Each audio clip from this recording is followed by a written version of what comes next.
आप सभी को प्रभु यीशु मसीह के प्रिय नाम में जय मसीह की। यदि आपकी बाइबल आपके पास है तो आप मेरे साथ निकाल सकते हैं पहला शामिल की पुस्तक उसका 25 अध्याय। पहला शामिल की पुस्तक उसका 25वां अध्याय। और समय के अभाव में हम इसको पढ़ेंगे नहीं, लेकिन हम प्रार्थना करेंगे और मैं आपको समझाने का प्रयास करूंगा कि इस अध्याय में किस घटना का वर्णन है। आइए हम प्रार्थना करें। परमेश्वर पिता, धन्यवाद देते हैं आपके वचन के लिए। जिस प्रकार से प्रभु जी आप जीवित हैं, आपका वचन भी जीवित है। और आज भी प्रभु जी आपके वचन में जीवन को, मनों को और हृदय को प्रभु जी परिवर्तित करने की सामर्थ है। आप हम सबको प्रभु जी बुद्धि और ज्ञान को दे। जब हम आपके वचन पर विचार करते हैं, हम आपके वचन को समझ सके, जीवन में उसको पालन कर सके और जीवन में प्रभु जी हम उसको दिखाने वाले हो सके। प्रार्थना को प्रभु यीशु मसीह के नाम से मांगते हैं, आमीन। ये खंड आपके सामने पढ़ा गया, पढ़ा नहीं गया। कहने का मतलब है कि मैंने आपको बताया कि पहला शामिल 25 अध्याय, इसमें जब हम कहानी का या घटना का वर्णन देखते हैं तो हम विशेष करके 3 लोगों के बारे में क्या करते हैं, हम इस खंड में पाते हैं। जो इस खंड का जो शीर्षक है, इस अध्याय का जो शीर्षक है वो इस प्रकार से है, हमारे कार्य हमारे परिणामों को प्रभावित करते हैं। मेहरबानी से पढ़ना ना पलटे आप लोग बार बार, यदि आपने निकाल लिया तो आप ध्यान दें। हमारे कार्य हमारे परिणामों को प्रभावित करते हैं। हमारे कार्य हमारे परिणामों को क्या करते हैं, प्रभावित करते हैं। कहने का ये मतलब है कि जैसा हम अपने जीवन में कार्य करते हैं वैसा ही उसका परिणाम हमें अपने जीवन में देखने को मिलता है। जैसा हम कार्य करते हैं उसका परिणाम हमें अपने जीवन में देखने को मिलता है। जब हम इस खंड को पढ़ें, यदि आपने इसको पढ़ा होगा या इस पर ध्यान दिया होगा, आपने जब भी इसको पढ़ा होगा, इस खंड में हमारी मुलाकात 3 लोगों से होती है जो 3 अलग अलग कार्यों का क्या करते हैं, प्रतिनिधित्व करते हैं। और ये तीनों जो कार्य करते हैं उसके 3 परिणाम हमें देखने को मिलते हैं। पहला शामिल 25 में हम नाबाल के बारे में पाते हैं। नाबाल जो एक मूर्ख व्यक्ति है। हम दाऊद के बारे में पाते हैं। दाऊद जो उतावली से भरा हुआ व्यक्ति है, जो हर काम उतावली से क्या करना चाहता है, करना चाहता है। और हम अबीगेल को देखते हैं। अबीगेल जो एक बुद्धिमान महिला है। आज का जो बाइबल का पाठ है वो बाइबल के कुछ महत्वपूर्ण सिद्धांतों से हमारा क्या करता है, परिचय कराता है। जैसा कि मैंने आपको बताया, हमारे कार्य हमारे परिणामों को क्या करते हैं, प्रभावित करते हैं। वो ना सिर्फ हमारे जीवन को प्रभावित करते हैं, लेकिन हमारी सेवकाइयों को, हमारे परिवारों को, हमारे समाज को और विश्वासी भाई बहनों को भी हमारे कार्य क्या करते हैं, प्रभावित करते हैं। इंसान जो बोता है वही काटता है। ऐसा नहीं है कि आपने खेत में गेहूं को बो दिया और आप सोच रहे हैं कि मैं धान काटूंगा। आप धान कतई नहीं काट सकते हैं। यदि आपने गेहूं बोया है तो आप गेहूं को ही क्या करेंगे, काटेंगे। और आज के पाठ में नाबाल, दाऊद और अबीगेल के कार्यों और परिणामों के बारे में स्पष्ट रूप से क्या किया गया है, वर्णन किया गया है। सबसे पहली बात जो हम देखना चाहते हैं वो है, हम नाबाल के बारे में देखना चाहते हैं। यदि हम नाबाल की बात करें तो हम नाबाल के बारे में क्या पाते हैं, उसके बारे में बताया गया है कि वो एक मूर्ख व्यक्ति है, धूर्त और मतलबी है 1 से 3 पद के अनुसार, घमंडी और स्वार्थी है 4 से 11 पद के अनुसार। हम सब गलती करते हैं। हम सब क्या करते हैं, अपने जीवन में गलती करते हैं। और उत्पत्ति की पुस्तक को जब हम पढ़ते हैं हम इस बात को पाते हैं कि हमारे पूर्वजों ने भी परमेश्वर की आज्ञा का क्या किया, उल्लंघन किया। हम और आप भी अपने जीवन में कभी ना कभी, हर दिन कोई ना कोई हम गलती अपने जीवन में करते रहते हैं। क्या आपको कभी किसी का सामना ना करने का प्रलोभन दिया गया है, क्योंकि आप जानते हैं कि वे कितने ईश्वरीय हैं? इसको यदि मैं आसान शब्दों में आपको समझाना चाहूं तो इस प्रकार से मैं आपको समझा सकता हूं। मान लीजिए आप किसी ऐसे व्यक्ति को जानते हैं जो आपका पास्टर है, आपका अगुआ है या कोई धार्मिक व्यक्ति है, और आप कभी भी उसको बोल नहीं पाते हैं जब वो गलत करता है, आपके सामने प्रलोभन होता है, आपके सामने एक असमंजस होता है कि मैं इस व्यक्ति को कैसे बोलूं, क्योंकि ये तो मेरा पास्टर है, ये मेरा अगुआ है, ये मेरा गुरु है, ये मेरा शिक्षक है, ये गलत तो कर रहा है, लेकिन हम में से किसी की हिम्मत नहीं होती है कि उस व्यक्ति को हम क्या कर सके, उसकी गलतियों के बारे में हम उसको क्या करा सके, अवगत करा सके या परिचित करा सके। इस घटना में भी हमको ऐसा ही देखने को मिलता है। कहानी में नाबाल को एक मूर्ख व्यक्ति के रूप में प्रस्तुत किया गया है। वास्तव में उसके नाम का अर्थ ही मूर्ख है। वास्तव में उसके नाम का अर्थ क्या है? मूर्ख है। हम में से कोई भी माता पिता अपने बच्चे का इस प्रकार का नाम कतई नहीं रखना चाहेगा, लेकिन बाइबल में हम इस व्यक्ति के बारे में पढ़ते हैं जिसका नाम है नाबाल, और उसके नाम का अर्थ है मूर्ख। जब हम नाबाल के बारे में पढ़ते हैं तो हम इस बात को पाते हैं कि वास्तव में वो मरने के योग्य था, लेकिन वचन 38 हमें बताता है कि लगभग 10 दिन के बाद यहोवा ने नाबाल को मारा और वो मर गया।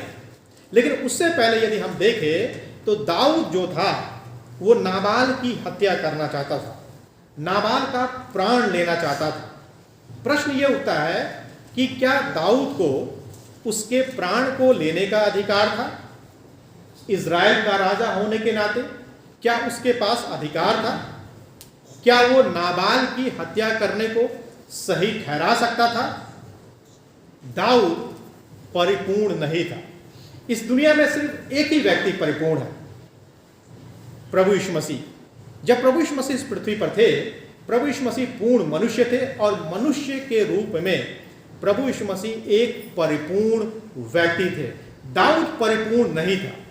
क्या वह परमेश्वर का चुना हुआ राजा था? हाँ। क्या वह इज़राइल के इतिहास में सबसे महान राजा था? हाँ, वह इज़राइल के इतिहास में सबसे महान राजा था।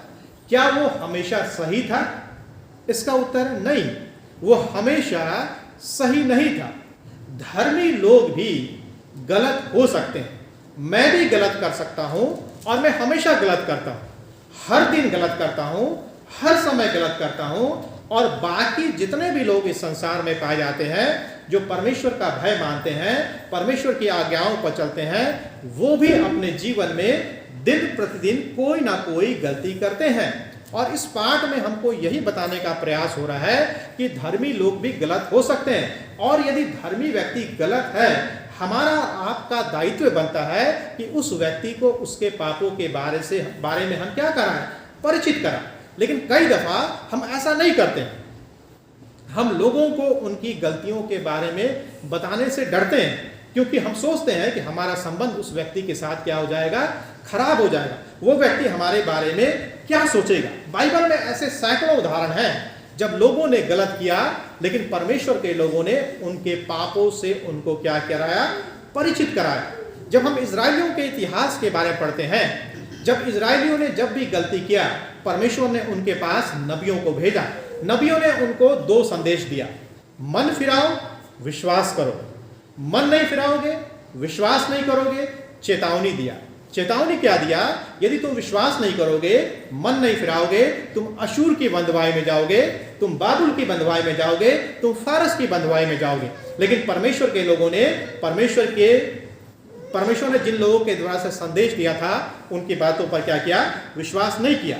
गलातियों की पुस्तक में हम पौलुस के बारे में पाते हैं, पतरस के बारे में पाते हैं कि पतरस एक समय गलत कर रहा था और पौलुस ने उसको सिखाया, पौलुस ने उसको समझाया। पतरस वो व्यक्ति था जो 3.5 साल तक प्रभु यीशु मसीह के साथ रहा, लेकिन उसने भी अपने जीवन में गलती करी। लेकिन वही पतरस पेंतिकुस्त के दिन निडरता से क्या करता है? प्रभु यीशु मसीह का प्रचार करता है। वह गलत हो सकता है, और हम भी अपने जीवन में कई बार गलत हो सकते हैं। इसलिए मैंने लिखा है, इसलिए यहाँ पर लिखा हुआ है स्क्रीन में, हम सब क्या करते हैं? गलती करते हैं। जैसे कि मैंने आपको बताया कि क्या कभी आपने इस प्रकार की परिस्थिति का सामना किया है कि किसी व्यक्ति को आपने मना नहीं किया, इस बात को जानते हुए भी कि वो व्यक्ति क्या है? गलत है। जैसे कि मैंने आपको बताया कि दाऊद गलत हो सकता है, पतरस गलत हो सकता है, तो निश्चित रूप से इस संसार में जितने भी लोग जीवित हैं, जो प्रभु यीशु मसीह पर विश्वास करते हैं, परमेश्वर के मानने वाले लोग हैं, वो भी अपने जीवन में क्या हो सकते हैं? गलत हो सकते हैं। दूसरा व्यक्ति है दाऊद। दाऊद के बारे में हम क्या देखते हैं? दाऊद के बारे में पाते हैं कि वो उतावला व्यक्ति है इस खंड के अनुसार, यानी कि जल्दबाजी में हर काम को करना चाहता है। उतावला व्यक्ति है, आवेग पर काम करता है। 12 से 19 पद के अनुसार, यानी कि जैसे ही उसने सुना कि नाबाल ने उसकी बात को नहीं माना, वो गुस्सा हो गया और जल्दबाजी में उसने निर्णय लिया कि वो नाबाल का क्या करेगा? नाश कर देगा। बुराई के बदले बुराई करने के लिए वो क्या हो गया? तैयार हो गया। 20 से 22 पद के अनुसार। और दाऊद क्या करता है? 400 आदमियों को लेता है नाबाल और उसके घराने पर चढ़ाई करने के लिए।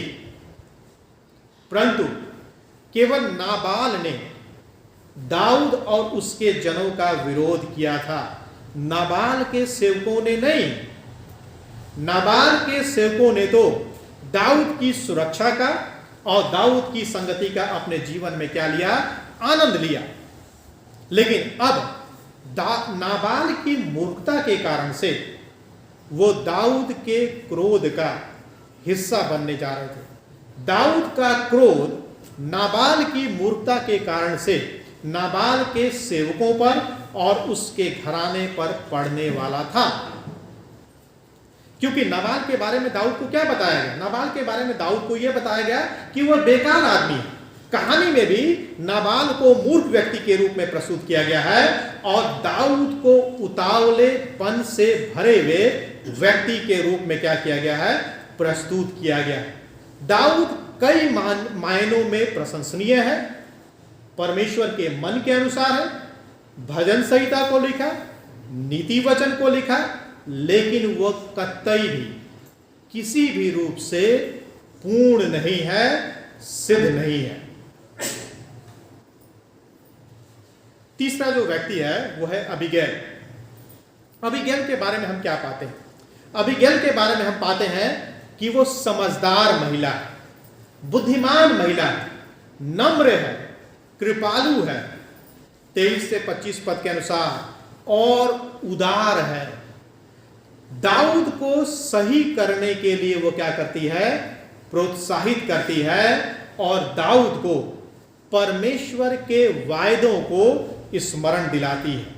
समझदार, नम्र, कृपालु, उदार, दाऊद को सही करने के लिए प्रोत्साहित करती है और दाऊद को परमेश्वर के वायदों को स्मरण दिलाती है। जो सबसे महत्वपूर्ण बात है अबीगैल के जीवन से जो हम सीखते हैं, इस खंड से जो हम सीखते हैं, वो ये है कि हमें कदम उठाना चाहिए। क्या कदम उठाना चाहिए? कदम ये उठाना चाहिए, विशेष करके जब लोग संकट में हैं, जब लोग मुसीबत में हैं, अंधकार में पड़े हुए हैं, जीवन को परमेश्वर के आज्ञाओं के अनुसार से, परमेश्वर के वचन के अनुसार से जीवन को व्यतीत नहीं कर रहे हैं। हमें उनके जीवन को प्रभावित करने के लिए, उनके जीवन में हलचल मचाने के लिए, उनके जीवन को सही दिशा देने के लिए हमको कदम उठाना चाहिए। यदि हम कदम नहीं उठाएंगे, यदि हम प्रयास नहीं करेंगे, लोगों का जीवन प्रभावित नहीं हो सकता, क्योंकि पाप हमेशा बढ़ने और मजबूत होने का प्रयास करता है। पाप की जो खासियत है, पाप कभी भी अपने आप को कमजोर होने नहीं देना चाहता। पाप चाहता है कि वो हमेशा आगे बढ़े, हमेशा मजबूत हो और लोगों के जीवनों पर, लोगों के दिमागों पर, लोगों की आंखों पर, लोगों के सुनने पर, बोलने पर वो क्या करे? राज्य करे। यदि संघर्ष का हम सामना नहीं करते हैं तो फिर हम किसी का भी सामना नहीं कर सकते हैं। जो व्यक्ति जीवन में संघर्ष का सामना नहीं कर सकता है, वो व्यक्ति जीवन में आगे नहीं बढ़ सकता है। संघर्ष अलग अलग प्रकार का हो सकता है। पापों से संघर्ष हो सकता है, संसार से संघर्ष हो सकता है, विश्वास से संघर्ष हो सकता है, जीवन से संघर्ष हो सकता है, बीमारी से संघर्ष हो सकता है। संघर्ष हमारे और आपके जीवन का अनिवार्य हिस्सा है। यदि हम संघर्ष का सामना नहीं करते हैं तो हम जीवन में किसी का भी सामना नहीं कर सकते हैं। यदि हम किसी का सामना नहीं कर रहे हैं, पापों को प्रकाश में नहीं ला रहे हैं, तो निश्चित रूप से हमारे जीवन में अन्य प्रकार की समस्याएं भी हमारे और आपके जीवन में आएंगी। मैंने आपको 3 व्यक्तियों के बारे में बताया इस खंड के अनुसार। मैंने आपको नाबाल के बारे में बताया जो मूर्ख व्यक्ति है। मैंने आपको दाऊद के बारे में बताया जो उतावलेपन से भरा हुआ व्यक्ति है। मैंने आपको अबीगेल के बारे में बताया जो बुद्धिमान और समझदार व्यक्ति है। हम किस प्रकार के व्यक्ति हैं? क्या हम नाबाल के समान व्यवहार करते हैं, मूर्खतापूर्ण व्यवहार करते हैं, या हम दाऊद के समान हैं जो उतावलेपन से भरे हुए हैं, या हम अबीगेल के अनुसार व्यवहार करते हैं जो एक समझदार और बुद्धिमान महिला है। जो चौथी बात है, और यह बोल सकते हैं इस अध्याय का सबसे महत्वपूर्ण भाग है, वो ये है, अपने लिए और दूसरों के लिए बड़ी कीमत पर जोखिम लेने के लिए तैयार रहें। अपने लिए और दूसरों के लिए बड़ी कीमत पर जोखिम लेने के लिए तैयार रहे। 23 से 28 पद के अनुसार इसका क्या मतलब है? अबीगेल ने नाबाल के आदमियों को बचाने के लिए और स्वयं नाबाल को बचाने के लिए सब कुछ दांव पर लगा दिया। अपने प्राणों की भी चिंता नहीं करी, अपने प्राण को जोखिम में डाल दिया। किस लिए? अपने पति को बचाने के लिए और अपने सेवकों को बचाने के लिए सब कुछ दांव पर लगा लिया। क्या किया उसने? खाना बनाया। कितने लोगों के लिए?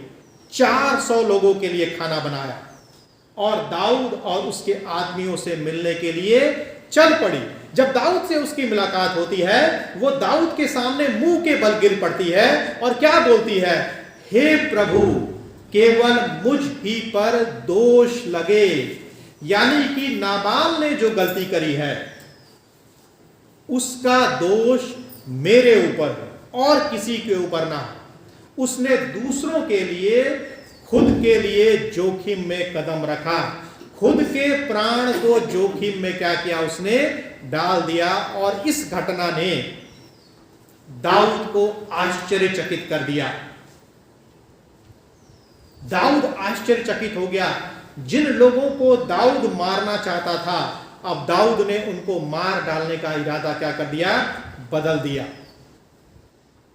प्रभु यीशु मसीह के बारे में हम पढ़ते हैं। प्रभु यीशु मसीह ने क्या किया?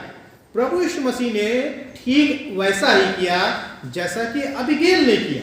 प्रभु यीशु मसीह ने हमको और आपको बचाने के लिए अपने प्राणों को जोखिम में डाल दिया। हम और आप न्याय के अधीन में थे, हम और आप दंड के अधीन में थे, हम और आप पापों के परिणामों को भुगतने के लिए हमारे ऊपर परमेश्वर का न्याय आने वाला था। लेकिन हमको और आपको बचाने के लिए स्वर्ग की महिमा को छोड़ करके प्रभु यीशु मसीह पृथ्वी पर आ गया, मनुष्य का रूप धारण किया। हमारे और आपके लिए उसने क्रूस के ऊपर अपने प्राणों को जोखिम में डाल दिया। जोखिम में डालने का मतलब है अपने प्राण को बलिदान कर दिया।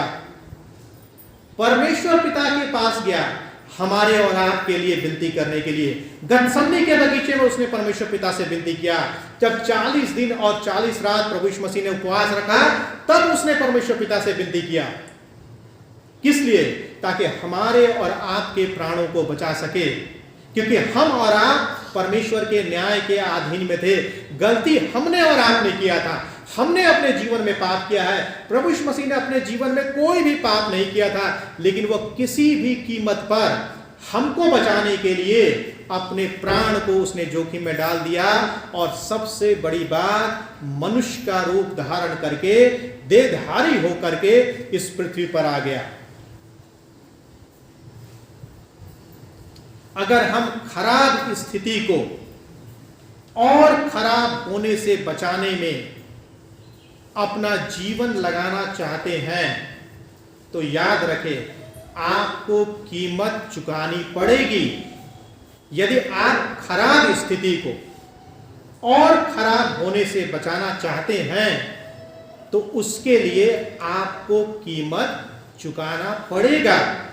कहने का ये मतलब है कि आज लोगों का जीवन अंधकार से भरा हुआ है। लोग अंधकार के वश में, मृत्यु के वश में, पापों के वश में पड़े हुए हैं, शैतान के वश में पड़े हुए हैं। उनकी स्थिति खराब और बद से बदतर है। उनको यदि हमें उनके खराब स्थिति से बचाना है, उनको उनके खराब स्थिति से निकालना है, तो ये हमको महंगा पड़ सकता है। हमको अपने प्राणों को चुकाना पड़ सकता है। इस बात को हमको और आपको ध्यान देना है।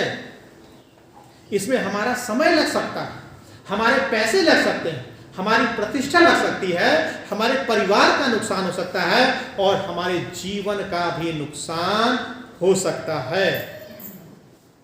प्रश्न ये उठता है कि क्या हम प्रभु यीशु मसीह के लिए, उसके राज्य के विस्तार के लिए, आत्माओं को बचाने के लिए सब कुछ दांव पर लगाने के लिए तैयार हैं, या हम अपने जीवन को ऐसे ही आराम से व्यतीत करना चाहते हैं? हम नहीं चाहते हैं कि हमारे जीवन में तकलीफें आए, हम नहीं चाहते हैं कि हमारे जीवन में दुख और मुसीबतें आए, हम नहीं चाहते हैं कि हमारे जीवन में किसी भी प्रकार की परेशानियां आए। हम चाहते हैं कि हमारे जीवन में सब कुछ अच्छा ही अच्छा हो।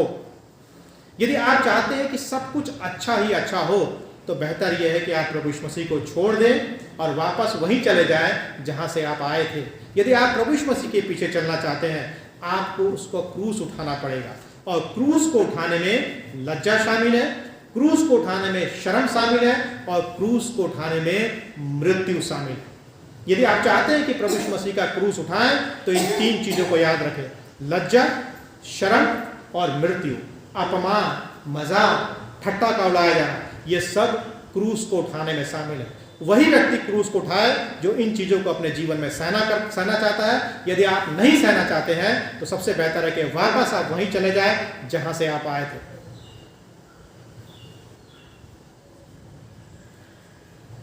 जब हम सब कुछ अपना दांव पर लगा देते हैं परमेश्वर के लिए, परमेश्वर के कार्य के लिए, इससे दूसरों का जीवन बचता है और परमेश्वर पिता की महिमा होती है। प्रभु यीशु मसीह ने यही किया। प्रभु यीशु मसीह ने जब ये सब किया तो लिखा हुआ है कि परमेश्वर को महिमा मिली और परमेश्वर ने उसको वो नाम दिया जो सब नामों से श्रेष्ठ है। हमें सावधान रहने की आवश्यकता है कि हम और हमारे कार्य परिणामों को कम ना कर दे, परिणामों को बिगाड़ ना दे, लेकिन हम और हमारे कार्य जो भी परिणाम लाए उसके द्वारा से परमेश्वर की महिमा हो सके। पांचवी बात और अंतिम बात, परमेश्वर के महिमा की खोज करें। परमेश्वर के महिमा की खोज करें। 32 से 35 पद के अनुसार जब हम संसार की बात करते हैं, संसार में लोगों की बात करते हैं, हम सब लोग अपने महिमा के प्रयास में लगे रहते हैं। हम सब चाहते हैं कि लोग हमारी महिमा करें, लोग हमारी बड़ाई करें, लोग हमारी प्रशंसा करें। ये हर एक व्यक्ति, ज़्यादातर व्यक्ति अपने जीवन में इस बात की अभिलाषा रखता है, इस बात की चाह रखता है कि लोग उसकी क्या करें, महिमा करें। लेकिन परमेश्वर का वचन क्या बता रहा है कि परमेश्वर की महिमा की खोज करें। अबीगैल जब दाऊद से मिलती है तो दाऊद सबसे पहला काम क्या करता है? वो यहोवा को आशीष देता है। हम और आप जब कोई काम करते हैं, किसी को सुसमाचार सुना देते हैं, किसी आत्मा को बचा लेते हैं या परमेश्वर के लिए कोई बढ़िया काम करते हैं, हमारा क्या बोलते हैं? हम लोगों के सामने उसका बखान करते हैं, लोगों को सामने हम बताते हैं, आज मैंने इतने लोगों को बचाया, आज मैंने इतने लोगों को ये किया, आज मैंने ऐसा किया, वैसा किया। इसके द्वारा से हम क्या करना चाह रहे हैं? हम अपनी बड़ाई करना चाह रहे हैं, अपनी महिमा करना चाह रहे हैं। जब व्यक्ति अपने बारे में बताता है तो इसका मतलब है कि वो अपनी महिमा करना चाहता है। यदि हमारे बताने से परमेश्वर के नाम की महिमा नहीं हो रही है, सिर्फ हम अपने बारे में बता रहे हैं, तो इसका मतलब है कि हम परमेश्वर की महिमा की खोज नहीं कर रहे हैं, हम अपनी महिमा क्या करते हैं, चाहते हैं। दाऊद क्या बोलता है? इज़राइल का परमेश्वर यहोवा धन्य है जिसने आज के दिन तुझे मुझसे भेंट करने को भेजा है। 32 पद के अनुसार परमेश्वर ने अबीगैल के कार्यों से महिमा प्राप्त की, यहां तक कि दाऊद ने स्वयं के पापों को भी स्वीकार किया जब अबीगैल उसके पास आई। इसलिए वो कहता है उसे अपने ही हाथ से उद्धार का कार्य करने से दूर रखा गया था। 33 पद के अनुसार यह वह परिणाम है जो हम चाहते हैं। इससे पहले कि हम किसी भी स्थिति में, किसी भी कठिन स्थिति में प्रवेश करें, हमें इस बात को देखने की आवश्यकता है, अपने आप को जांचने की आवश्यकता है कि हम किसकी महिमा करना चाहते हैं, किसके राज्य को आगे बढ़ाना चाहते हैं, किसके लिए हम कार्य करना चाहते हैं। सभी बातों में जो भी हम करते हैं, हमारा उद्देश्य परमेश्वर की महिमा के लिए और मसीह की देह किस प्रकार से उन्नति कर सके, उसके लिए हमारा सारा प्रयास होना चाहिए। जब भी आप किसी भी स्थिति में प्रवेश करते हैं, जीवन की कठिन से कठिन स्थिति में, आप किसकी महिमा को आगे बढ़ाना चाहते हैं? घमंड से और झूठे इरादों से सावधान रहें, अपने आप को नम्र करें और जो कुछ भी आप करते हैं उसमें आप परमेश्वर पिता को ध्यान में रखें। हम इस घटना से, इस कहानी से क्या सीखते हैं? मैंने शुरुआत में ही आपको 3 व्यक्तियों के बारे में बताया, नाबाल के बारे में, अबीगैल के बारे में, दाऊद के बारे में बताया। हमने आपको यह बताया कि हम किसी भी कीमत पर अपने प्राणों को जोखिम में डालने के लिए तैयार रहें। किसी भी कीमत से मतलब है परमेश्वर के कार्यों के लिए। जब बात किसी भी कीमत पे आती है, परमेश्वर के कार्य के लिए हमको कोई भी बलिदान देना पड़े, उस बलिदान को देने से हमें कभी भी हिचकना नहीं चाहिए, कभी भी पीछे हटना नहीं चाहिए। हम किसकी महिमा को अपने जीवन में प्राप्त करना चाहते हैं, अपनी या परमेश्वर की महिमा? ये कहानी जो है हमें सुसमाचार को स्मरण दिलाती है। कौन से सुसमाचार को स्मरण दिलाती है? रोमियो 5 अध्याय के 8 पद को स्मरण दिलाती है। क्या लिखा हुआ है कि जब हम पापी ही थे, मसीह हमारे लिए मरा। जब हम पापी ही थे, मसीह हमारे लिए मरा। वह हमारे लिए बड़ी कीमत पर हमारे जीवन की निराशा से भरी स्थिति में प्रवेश कर गया। उसने हमारे पापों को, जिस पर परमेश्वर का क्रोध होना था, जिस पर परमेश्वर का न्याय होना था, उसको अपने ऊपर ले लिया ताकि परमेश्वर महिमा को प्राप्त कर सके और वो हमारा परमेश्वर पिता से क्या कर सके? मेल मिलाप कर सके। जब भी हम कठिन स्थिति में प्रवेश करते हैं, उससे परमेश्वर की भलाई उत्पन्न होती है। लोगों के जीवन में परमेश्वर की अच्छाइयों को हम देखते हैं। पहला सामुएल 25 अध्याय में एक बहुत ही सरल और महत्वपूर्ण संदेश है। हमारे कार्य हमारे परिणामों को प्रभावित करते हैं। हमारे कार्य हमारे परिणामों को प्रभावित करते हैं। संसार के लोग और कई दफा मसीही लोग और विश्वासी लोग अपने कार्यों के ऊपर, अपने शब्दों के ऊपर और अपने व्यवहार के ऊपर ध्यान नहीं देते। फर्क नहीं पड़ता हमको कि हमारे कार्य, हमारे व्यवहार, हमारे शब्द लोगों के जीवन पर क्या प्रभाव डालते हैं, परमेश्वर पर क्या प्रभाव डालता है, कलीसिया पर क्या प्रभाव डालता है, हमारी सेवकाई पर क्या प्रभाव डालता है, हमारे जीवनों पर क्या प्रभाव डालता है। गलातियों 6 अध्याय में बाइबल कहती है, धोखा ना खाओ, परमेश्वर ठट्टों में नहीं उड़ाया जाता है। मनुष्य जो बोता है वही काटता है।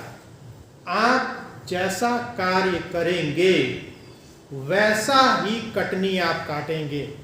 यदि आप सोचते हैं कि आप खराब काम कर रहे हैं और आप अच्छी कटनी काटे, ये कतई नहीं हो सकता।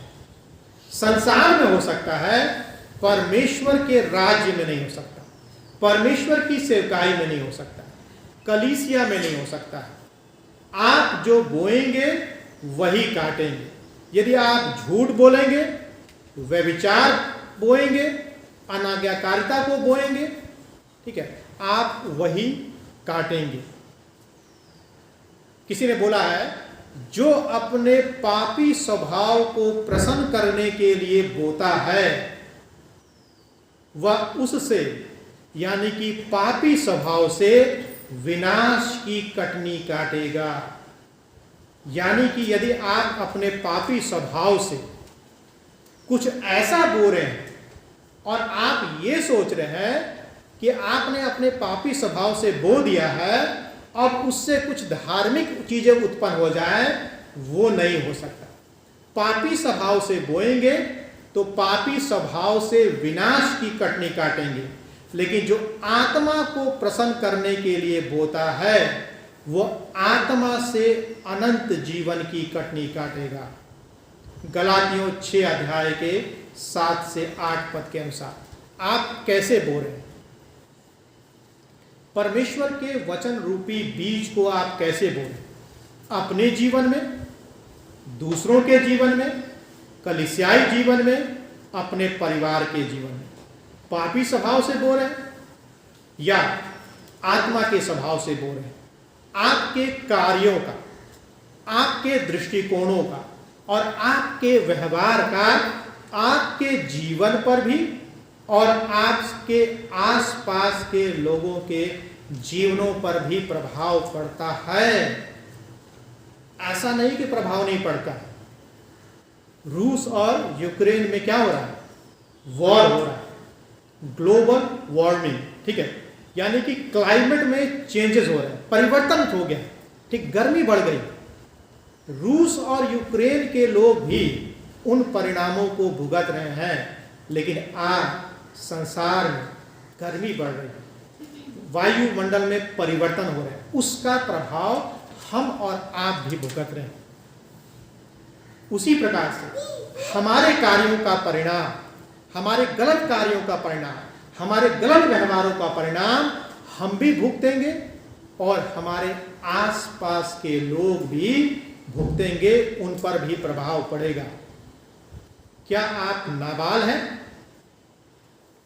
कोई नहीं बोलेगा कि नाबाल, हम सब बोलेंगे नहीं नाबाल नहीं, मैं भी नहीं बोलूँगा। क्या आप दाऊद हैं? हो सकता है सब लोग बोल दें हाँ हम तो दाऊद हैं। क्या आप अबीगेल हैं? अबीगेल तो सबसे पहले बोल देंगे हाँ हम अबीगेल हैं, क्योंकि अबीगेल क्या थी? समझदार थी, ठीक है, अच्छी महिला थी, बुद्धिमान महिला थी, रूपवती महिला थी। नाबाल ने किसका बीज बोया? नाबाल ने मूर्खता का बीज बोया, मूर्खता का बीज बोया। कई दफा हम भी जीवन में मूर्खता का बीज बोते हैं और विनाश को काटा।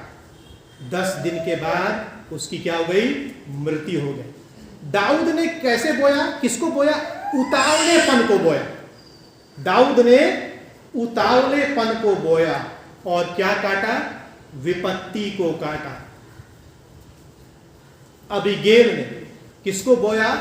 बुद्धि को बोया और क्या काटा? परमेश्वर की आशीष को पाया। आपके पास चुनाव है, आप क्या बोना चाहते हैं, लेकिन याद रखें आप जो भी बोएंगे आप वही काटेंगे। एक विश्वासी के रूप में हमें और आपको यीशु मसीह का अनुसरण और परमेश्वर के वचन के अनुसार जीवन जीने की आवश्यकता है। हमको और आपको परमेश्वर की महिमा के लिए, परमेश्वर के कार्य करने के लिए बुलाया गया है। दाऊद परिपूर्ण नहीं था, लेकिन दाऊद ने अपने जीवन के द्वारा से उस सिद्ध व्यक्ति की तरफ इशारा किया जिसका नाम प्रभु यीशु मसीह है, जो आपके और हमारे पापों के लिए मर गया ताकि हमारे और आपके जीवन में वो सही निर्णय लेने में हमारी और आपकी क्या कर सके? मदद कर सके। परमेश्वर आपकी और हमारी सहायता करे कि हम मूर्खतापूर्ण फैसले और उतावली से भरे हुए निर्णय लेने से बच सके और हम प्रभु यीशु मसीह का अनुकरण कर सके और परमेश्वर के वचन के अनुसार जीवन को जी सके। परमेश्वर हम सबको अपने वचन के पढ़े और सुने जाने पर आशीष प्रदान करें। आइए हम प्रार्थना करें। परमेश्वर पिता, धन्यवाद देते हैं आपका समय के लिए। धन्यवाद करते हैं परमेश्वर पिता कि आपके वचन ने हमें इस बात को स्मरण दिलाया कि हमारे जीवन के कार्य हमारे जीवन में परिणामों को लेकर के आएंगे। यदि हम अच्छा काम करेंगे तो हमारे जीवन में उसका अच्छा परिणाम हो, यदि हम बुरा काम करेंगे तो हमारे जीवन में उसका बुरा परिणाम हो। हमने देखा नाबाल के जीवन से, अबीगेल के जीवन से, दाऊद के जीवन से। होने दीजिए परमेश्वर पिता कि हम आत्मा से बो सके, ताकि हम अनंत जीवन की कटनी का सकें। हम किसी रीति से प्रभु जी अपने पापी स्वभाव के अनुसार से बोने का प्रयास न करें। आप हम सबकी सहायता करें, मदद करें कि हम आपकी महिमा की खोज कर सकें और सुसमाचार के लिए हम अपने प्राणों को जोखिम में डालने से भी ना डरें। आप हम सबकी अगुवाई करें, मदद करें। प्रार्थना को प्रभु यीशु मसीह के नाम से मांगते हैं, आमीन।